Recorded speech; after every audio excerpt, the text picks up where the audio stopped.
Gentry. Okay, impression, desiccation. Salamin daw, salamin. Degenerative disc disease, C1, C2. Small bone cyst of the lateral mass of C1. Tila eh. Okay. Ang ibig sabihin ng disc desiccation, ayan, mababasa dito kayo malagi magpo-focus sa impression. Disc desiccation and bone marrow edema dense of C2. Puro sa cervical to. Ano yung cervical? Sa leeg. Degenerative disc disease, C1, C2. Small bone cyst, left lateral, sub C1. Puro C1, C2 ang binabanggit. Ibig sabihin nito, pag nakita mo yung x-ray nito sa C1, ano ba yung disc desiccation? Ayan ang sample ng desiccation. Ganyan. Napipirat siyang pakanan or pakaliwa. Ito yung disc. Ang binabanggit dito is C1, C2. Ito sa taas. Ito, the same lang din yan. Mas makapal lang sa mga lumbar and thoracic. Yan. Meron pa kayong may tumubo raw dito na small bone cyst to the left. Ito. Diyan. Sa C2. Ay, sa C1. Dito sa taas. Yan ang C1, C2. Bibilangin lang yan. C1, C2, C3, C4, C5, C6, C7. O, yan. C1, C2. Yan ang ano. Ngayon, siyempre, pag meron kang ganyan, parang feeling mo palagi kang magkakaroon ng stiff neck. Parang feeling mo ngalay ka. Tapos, pag may tama ka dyan, hindi lang sa leg yan. Pag ganito pa yan. Pati balikat mo, parang pagod na pagod. Ganon ang ano yan. Pag sa ano, kasi connected siya, yung nervous system natin hanggang kamay. Ngayon, ilang buwan na to, sir? Or ilang taon na? Or Wala eh, kasi dati hindi naman... nasa yung ano, negative? Ayun pala eh. Ayan, papakita ko ba sa inyo? Medyo ilang taon na rin to, master. Buwan niya. Parang nag-broken. Ayan oh. Oh, ayan. Magulo siya oh. Tingnan mo yung mga kasunod. Oh, di ba makikita mo visible talaga yung disc. Yung mga panguna, C1, magulo siya, ayan oh. Oh, di ba? Yan. Yan yun. Para lang sa inyong impormasyon o kaalaman. Kahit titingnan mo rito, may ano siya.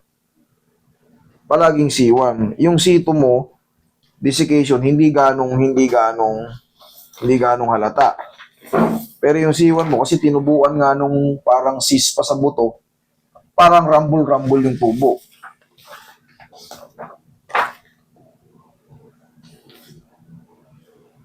Ang ano, very ano to sir eh, medyo serious case to.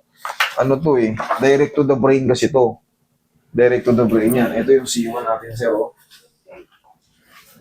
Ayan, okay pa mo, C1. O yan ah, ito utak yan. Yung cerebellum. Kaya ngayon, nakakaramdam ba kayo ng pagsakit-sakit din ng ulo? Hindi naman. Paano pong nararamdaman nyo? Yung dito lang mismo. Diyan, tapos hanggang saan? Wala. Minsan dito sa... Kasi nagbuhat ako ng mabigat. Ay, iba yan sa lumbar yan. Hindi yan siya connected. Dito Pag nagbuhat kayo ng mabigat, possible na sumakit ang balakang nyo. Pero sa leg, ang pangkaraniwan nararamdaman ng mga ganito, yan, no? Para kayong palaging stiff neck. Itong kaliwa. Yan, dyan, pag ganyan. Tapos, Ito pa nangingimay ito. yan. Correct. Bakit? Ayan, no, sir. Saan papunta yung mga nerve niya? Okay? Okay.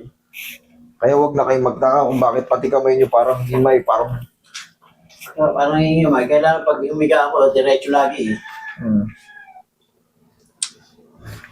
Wait lang ah. Pag-aralan ko rumble yung tubo ng C1. Wala namang required na yung doktor na operahin. Hindi na kailangan. Mas maganda sana kung ano eh. Kung ispar lang eh. Parang madali lang. Sige sir, relax ka lang sir ah.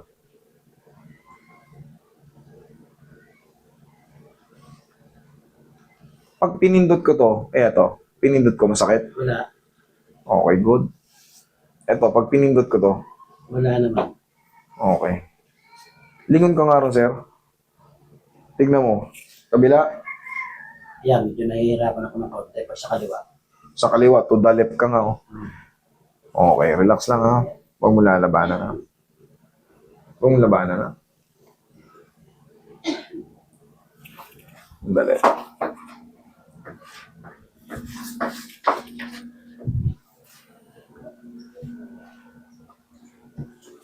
Ilan taon na kayo ngayon, sir? 68. 68? Ito kasi, honestly speaking yung desiccation, hindi na po makaka-recover ng ano yun.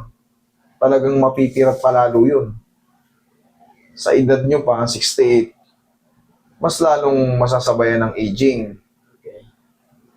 Sir, mananatili kayo, sir, na maaaring mabawasan lang yung pain nito, pero yung mga biglaang lingon, kasi, ano ito nandito yung sis Hindi kasi natatanggal yun hanggat hindi kinakayas yun or hindi inuopera Pero kung mga desiccation lang, mga protrusion, naayos pa yun Pero pag meron, yun nga, iingatan nyo na yung mga biglang lingon. Oo, ganun nga. Iingatan nyo lang kasi hindi, kahit anong adjust, ang sis kasi naglalaro lang. Pag pinindot mo, kumaganong-ganon lang yun Yun ang ano nun. Advisable ba yan mag-neck collar? Hindi naman. Hindi naman. Hindi naman. Para sa akin, ang pinaka-the best na gawin ni Sir dito, madalas niyang lalambingin ng mainit yung ganito niya. Ganun nga, ganun nga ginagawa ko. Ganun na lang. Master. Oo. Yun lang. Meron akong pinapakita. Kasi kahit, iniisip ko kung paano magiging diskarte ko dito, kaya matagal tayo. Kasi ito, hindi nga to basta-basta ginagalaw. Kasi nga, yan na yung utak Yan na yung utak. Tinitignan ko rin doon ng klaro kung tingnan mo, hindi ko pinilit patunugin.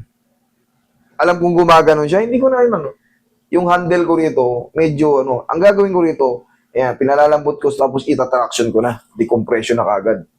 Hindi na siya sa squeezing, kung hindi siya suitable sa ganon. Pero mamaya, pag lingon mo ng kaliwa, mas banayad yan. Pag tinraction natin. Eh, follower mo ako sa akin kaya sumadya. Yun ang maaasahan nyo sa akin kahit pa paano. Sumadya Hindi tayo magbabara-bara. Kaya kasi, kita mga pangalan, mga ospital, mga doktor, mga therapist, kasi baka may followers din yan, mapagalitan tayo.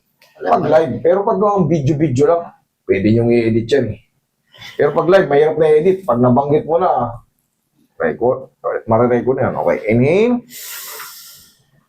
Isa pa, inhale. Exhale. Down. Down. Yung. Thank you. Diyan ka lang muna. Yan. Tapos sir, ang magiging mo dyan, tignan mo yung sinabi ko kanina, tugmang-tugma sa Makaka-recover yun kaso parang may gumano. Ganun nga, Master, pagka, nagdadrive ako, siyempre, minsan biglang napusina, mapapalit na. Sakit. Hindi umuurong yung dila mo? Hindi naman. Okay, good. At gagawin ko, pag gumanon, pipisil-pisilin ko lang siya ng kaunti. Ganun lang. Oo, ganun nga. Pero dinidinig ko ng kaunti, Master. Maya wala na. O yun yun, nakaka-recover Ay, din. ako. Sige po.